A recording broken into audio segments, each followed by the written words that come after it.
इकॉनॉमिक्समध्ये आपल्याकडे जो फॅकल्टी पण आहे, आपल्याकडे विद्यार्थी होता, आता PSI झालाय, पुढची परीक्षा कदाचित दिलेली आहे. संतोष आंबटकर तुमच्याशी याच्यानंतर संवाद साधेल. संतोष. घाबरलेला पीटर आज पहिल्यांदा घाबरतोय इतक्या लोकांना समोर बघू. घाबरण्यातही धमकी देतोय. मला इंग्लिश बऱ्यापैकी बोलता येते, हिंदी चांगली बोलता येते, पण शुद्ध मराठी अजिबात बोलता येत नाही. त्याचं कारण असं, मी पण शिरसोलीचंच प्रॉडक्ट आहे आणि खूप गुंतागुंतीचं प्रॉडक्ट आहे.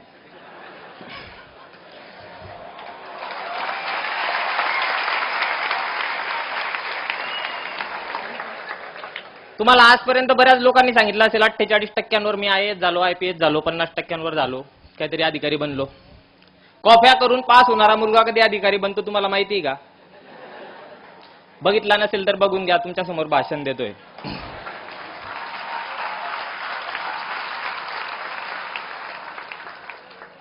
प्रवास फार विचित्र होता. वडील गावाचे सरपंच आणि पोरगा एकदम टुकार. गाडीच्या नंबर प्लेटवर लिहिलेलं राहायचं सरपंचाचं पोर आणि हरामखोर. बापाकडे जो यायचा गावातला तो सल्ला घ्यायचा आणि जाता जाता मला 2 गोष्टी शिकवून जायचा की असं नको करू, बापाचं नाव खाली जात आहे. 10वी पर्यंत आलो, गावातच शाळा होती. वडील म्हणजे आजोबा संस्थापकच होते, वडील तिच्यामध्ये बॉडीमध्येच होते, त्याच्यामुळे डेअरिंग चांगली चालायची. 9वी पर्यंत काही प्रॉब्लेम आला नाही. 10वीला मसावत सेंटरला होतो, कॉपी सेंटर होतं. जिगरबाज मित्र होते, 4-4, 5-5 फुटाचे भिंती कुदून कॉप्या द्यायला यायचे.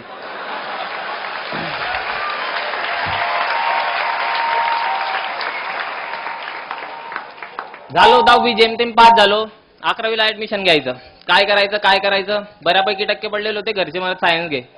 मला माहिती होतं सायन्स माझ्याकडनं होणार नाही.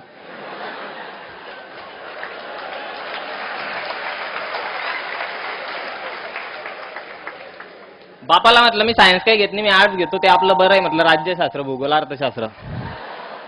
म्हणे नको सायन्सच घे, लोक काय म्हणतील की सरपंचाचा पोरगा सुद्धा सायन्सला गेला आणि मग गावात नको जाईल म्हणे. म्हटलं ठीक आहे, बडीचा बकरा मलाच बनवायचा आहे तर बनेल. मग मी घेतलं 11वी सायन्सला ऍडमिशन घेतलं. सर इंग्लिशमध्ये बोलायचा, सगळं डोक्याच्या वरनं जायचं. कारण आज 10वी पर्यंत मराठी मीडियम, इंग्लिशशी काही संबंध नाही. 36चा आकडा, 36 मार्क पाडूनच पास व्हायचो आपण. मग 11वी झाली कशी तरी, जेमतेम तिच्यात पण नूतन मराठा कॉलेज होतं, मायबाप कॉलेज, होऊन गेलो पास.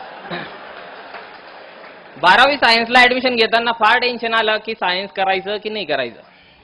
बाप म्हणे आता जर तू ऍडमिशन मागे घेतलं तर लोक काय म्हणतील, 11वी सायन्स केलं, 12वी सायन्स करायची गमेंट नव्हती तर 12वी सायन्स मधून ऍडमिशन काढून घेतलं. आता काही पण कर, फेल झाला तरी चालेल, 12वी सायन्सला ऍडमिशन घे. घेतलं 12वी सायन्सला ऍडमिशन. तो मास्तर फाळ इंग्लिशमध्ये जोरजोरात व्याख्यान द्यायचा, मी ऐकायचो, अर्ध डोक्याच्या वर जायचं. थोडंफार जे शब्द आधी माहित होते त्याच्यावरनं थोडंफार समजायचं. 12वी सायन्स पास झालो. त्या सरांना भेटलो. त्यांना म्हटलं येईल तुम्हाला एक दिवशी नक्की भेटायला येईल आणि तुम्ही जशी इंग्लिश बोलता नक्की तशी बोलून दाखवीन. 12वी सायन्स झालं, माहिती होतं फर्स्ट इयर सायन्स जर घेतलं तर डोक्याला ताण आहेच. ते प्रॅक्टिकल, ते ॲप्रॉन घाला आणि ते नळ्यांमध्ये रसायन ओतून ते काहीतरी करत बसा. त्याच्यापेक्षा म्हटलं कॉमर्स घेऊ. फर्स्ट इयरला कॉमर्सला ऍडमिशन घेतली. प्रवास फार इंटरेस्टिंग आहे. 11वी 12वी सायन्स झालं, फर्स्ट इयरला कॉमर्सला ऍडमिशन घेतली. First year, second year, third year commerce केलं MG कॉलेजला. त्याच्यानंतर वाटलं आता कॉमर्सची पण मजा घेतली, हिच्यात पण काही मजा नाही, मग MA केलं.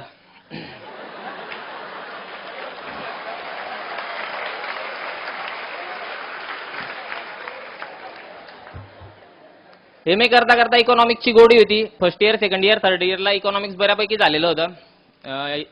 MA मध्ये पण इकॉनॉमिक्सवर बराच हात बसलेला होता.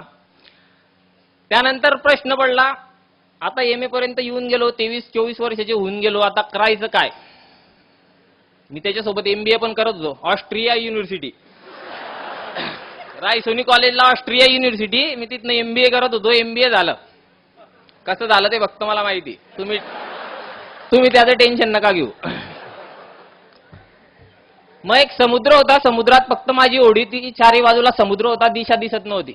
हे जे 3 वाक्य ते लिहिलेले याच्यापैकी एक पण आयुष्यात नव्हतं. दृढता तर माहितीच नव्हती, प्रकाशमय आयुष्यात नव्हता आणि दिशा कुठे जायचंय ते माहित नव्हतं.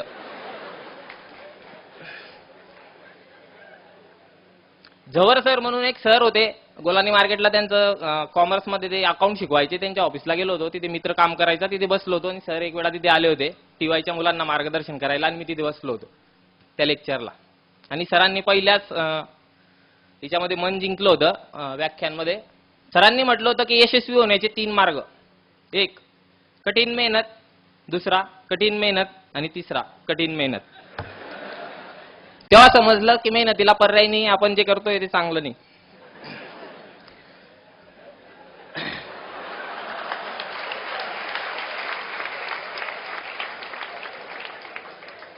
बाप इलेक्शनला उभा राहायचा तर मी मतदान मागायला जायचो बापाला, तर माझ्याकडे पाहून बापाला पण मतदान द्यायचे नाही लोक.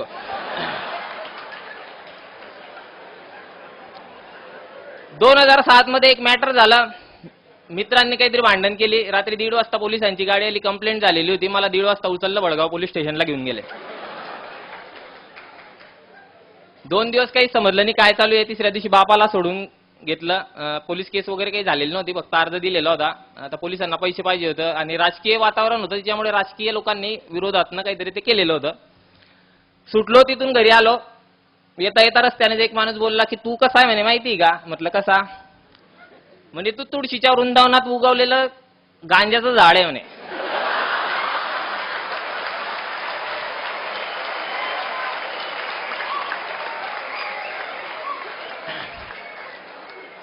दिमाग फिरला, घरी आला. बापाला म्हटलं एक माणूस असा बोलला. अरे जाऊ दे म्हणे, मला माहिती आहे ना राजकारणातून झालेलं आहे म्हणे, तुझ्या काही दोष नाही म्हणे तिच्यामध्ये. म्हटलं ठीक आहे. खूप संतापात होता. बाहेर गेलो.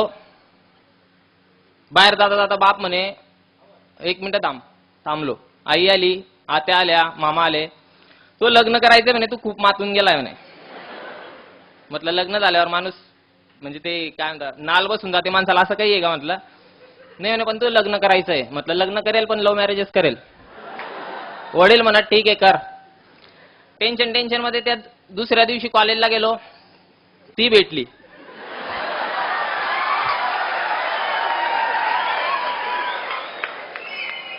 तिला म्हटलं माझ्या घरी काही प्रॉब्लेम नाही, लव्ह मॅरेज करायचंय, करेल तुझ्या सोबतच करेल आणि घरच्यांशी बोललो पण आहे. म्हटलं तुला माझ्याशी लग्न करायचंय की नाही? म्हणे एवढे मोठे मोठे मॅटर करतो तू, आयुष्यात काहीच करू शकत नाही, मी तुला सोडून जाते, माझं लग्न ठरतंय म्हणे. म्हटलं सोडून जाऊ नको. नाही म्हणे मला जायचंय. म्हटलं जाऊ नको. नाही म्हणे मला जायचंय. म्हटलं जाऊ नको. नाही म्हणे मला जायचंय. म्हटलं जा.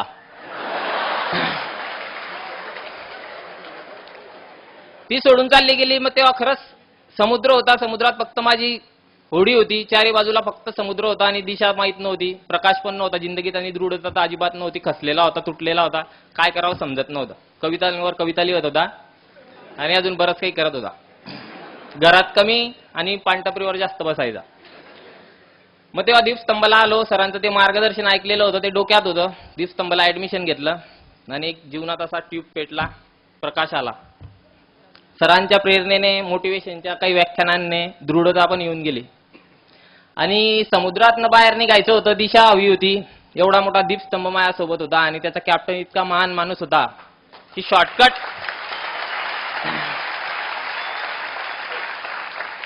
किनाऱ्यापर्यंत जाणारा शॉर्टकट कुठला तो त्यांना चांगल्या पद्धतीने माहित होता. 2 वर्ष मेहनत केली. आज मी PSI बनलो. 4 वेळा माझा बाप आज बी माझ्या मित्रांना विचारतो की हा खरंच PSI बनला का?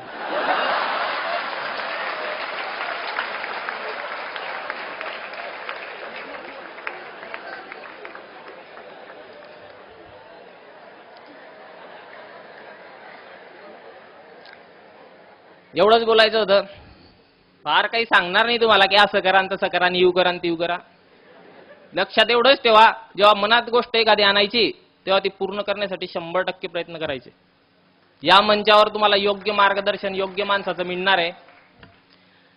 कधी कधी तर वाटतं त्यांचा व्याप वाढतोय दीपस्तंभाचा, तर आम्हाला मिळणारा यजुर्वेंद्र महाजन सरांचा वेळ कमी कमी होत जाईल आणि येणाऱ्या भविष्यातल्या परीक्षांमध्ये आम्हाला योग्य ते मार्गदर्शन त्यांचं मिळणार नाही असं केव्हा केव्हा वाटतं. पण केव्हा केव्हा वाटतं नाही, एवढी मोठी संस्था आहे तर कुठेतरी व्याप वाढायलाच पाहिजे आणि खानदेशातल्याच नाही महाराष्ट्रातल्या प्रत्येक विद्यार्थ्याला याचा लाभ मिळायला पाहिजे.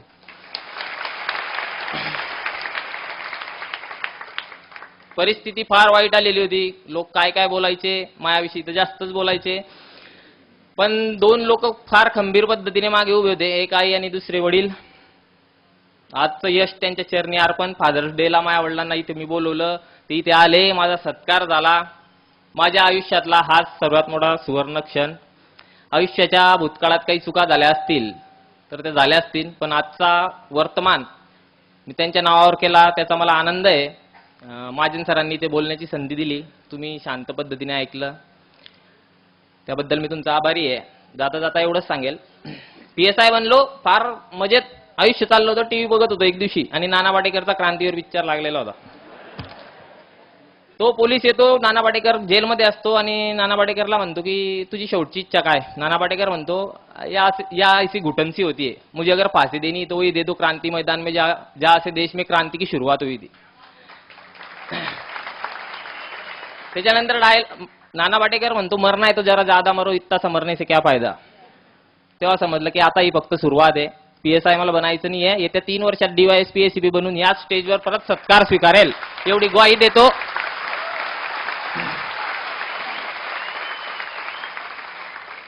काही चुकलं असेल तर पदरात घ्या. शांतचित्ताने ऐकल्याबद्दल धन्यवाद.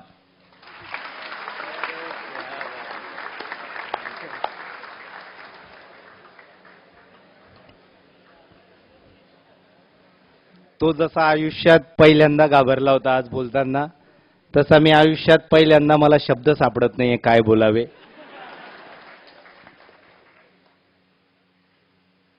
त्याला सेकंड भरत म्हणावं का भरतला सेकंड संतोष म्हणावं मला ते पण समजत नाहीये. आणि एक मात्र सांगतो, तो जे बोलला ते सगळं एकदम खरं सांगितलं, तो आहेच तसा. आणि त्याला जेवढे अशी सगळे विद्यार्थी आहेत ना, हे सगळे तुमच्या अनेकांसाठी आदर्श आहे. अभिजित सारखे विद्यार्थी जे आहेत ना, म्हणजे अभ्यासच आधीपासून हुशार व्यवस्थित, बरोबर, ते असतात 10-15%, बरोबर. बाकीचे 20-30% इकडे बी नाही तिकडे बी नाही असे असतात. आणि 50% कुठेच नसतात बिलकुल. तर त्या सगळ्यांसाठी रोल मॉडेल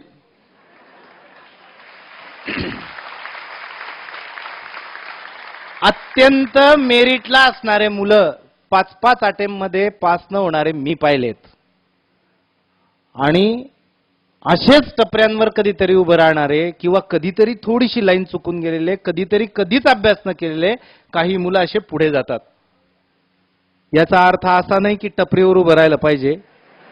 मी मुद्दाम जरा विस्कळीत करून सांगतोय तुम्हाला. पण थोडक्यात आत्ता जर काही चुकीचं घडत असेल, आत्ता जर काही तुमचं तंत्र लागत नसेल, काही तंत्र बसत नसेल, निराश होऊ नका.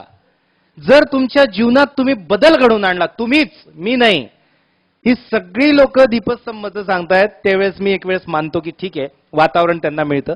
माझं नाव ते खूप रिस्पेक्टफुली घेत आहेत, तो त्यांच्या मनाचा मोठेपणा आहे. मला असं वाटतं माणसाला बदलायचं असेल तर अगोदर 8 ठिणगी पडावी लागते. आणि माझ्यासारख्याने जरी ती ठिणगी टाकली तर त्या ठिणगींचं रूपांतर ज्वालेत व्हायचं असेल तर जिथे ती पडली आहे ते ग्राउंड किंवा ती जागा तशी असावी लागते, ज्वालाग्रही. ती जर ज्वालाग्रही नसली आणि ती जर थंड अशी जागा असली तर अशा कितीही ठिणग्या पडून गेल्या तर उपयोग होत नाही. मी त्या दिवशी कदाचित जवर सरांकडे 50-70 मुलांसमोर बोललो असेल, मला आठवत पण नाही की तो होता नाही होता. पण ती ठिणगी पडली, पण ती अशा मैदानावर पडली की ते ज्वालाग्रही होतं. काहीतरी करण्याची जबरदस्त उमेद असल्याशिवाय अशा ठिणग्यांचा उपयोग होत नाही. म्हणून पुन्हा 3 cheers and 3 hats off for Santosh. Great, great.